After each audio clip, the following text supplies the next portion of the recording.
mengenai peluang ekspor ya Pak ya. Betul. Tapi di tengah kondisi global saat ini begitu ya Pak ya.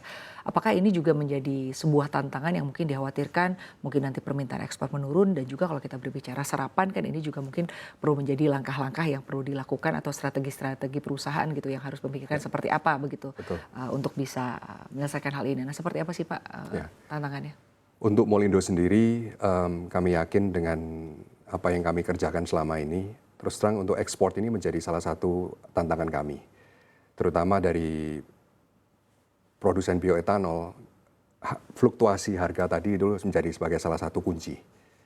Maka dari itu kami selalu membalancekan antara posisi etanol yang kami ekspor, itu kami harus menambahkan nilai juga.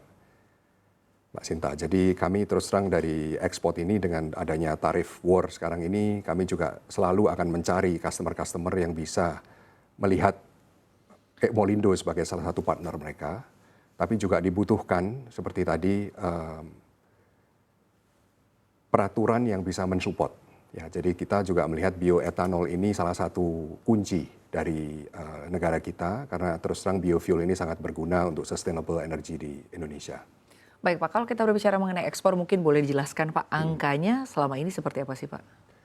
Berapa persen artinya? Ya, untuk kita ekspor kurang lebih antara 30-40% di perusahaan kami. Tapi memang ekspor yang kami jalankan sekarang ini masih di etanol di industrial grade type.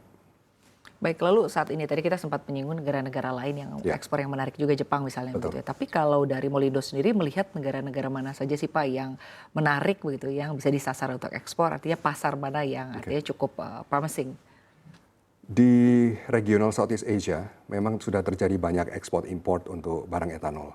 Tapi memang kategori tadi, entah itu fuel grade, food grade, dan industrial grade, ini berkisar tiga di antara tiga ini kami melihat peluang yang sangat banyak sekarang ini terutama di arah fuel grade dan industrial grade.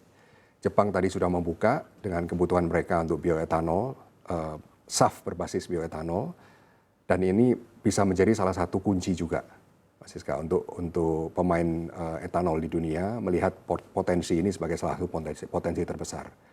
Lalu negara seperti Filipina yang selama ini sudah mengimpor etanol dari Amerika, itu salah satu negara yang kami lihat juga menjadi salah satu potensi yang besar juga. Baik, artinya Filipina mungkin sekarang yang kita lihat cukup menarik ya Pak ya. Tapi kalau kita berbicara mengenai kriteria begitu ya Pak, kriterianya sebetulnya seperti apa sih artinya negara-negara yang tadi mungkin disasar ya selain daripada Filipina misalnya, artinya ketika melihat pasar kriterianya itu apa begitu yang dilihat dari sebuah negara? Kalau untuk bioetanol sendiri kita pisahkan ya Bu ya, dari bioetanol sendiri dengan adanya etanol untuk food grade atau industrial grade. Kalau bioetanol sendiri seperti saya utarakan tadi, semestinya bioetanol ini adalah untuk negara itu sendiri. Karena memang dengan bahan baku, dengan apa yang mereka punya, itu mereka targetkan untuk negara mereka sendiri. Nah, kalau yang sudah mempunyai ekses seperti Brasil dan Amerika, mereka sudah mengekspor etanol mereka sebagai bioetanol. Kriteria-kriteria itu terutama mungkin dari segi competitiveness, dari potensi mereka sehingga mereka melihat abundant bahan baku yang mereka ada. Terutama misalkan seperti Amerika, mereka menggunakan jagung, Brasil mereka menggunakan tebu, dan misalkan Australia juga menggunakan wheat, gandum.